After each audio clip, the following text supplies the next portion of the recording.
Hey, what's up guys, Shazad here. I just picked up this. This is the Logitech MX Master 3.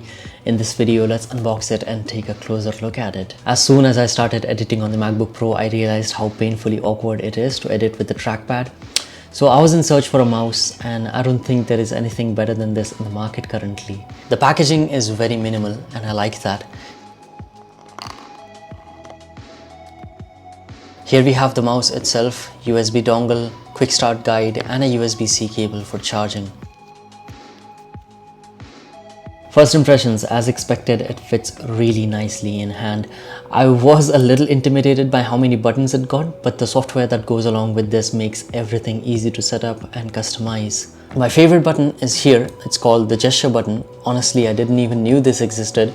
With this, I can enjoy the 3-finger swipe gestures which I'm used to on the MacBook trackpad. Horizontal scrolling is also great. For example, I can change the brush size in Photoshop with this and also do the timeline scrolling.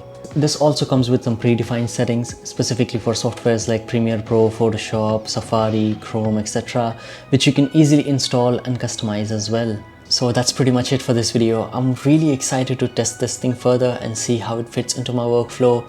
Thank you for joining in today. My name is Shazad and I'll catch you all in the next one.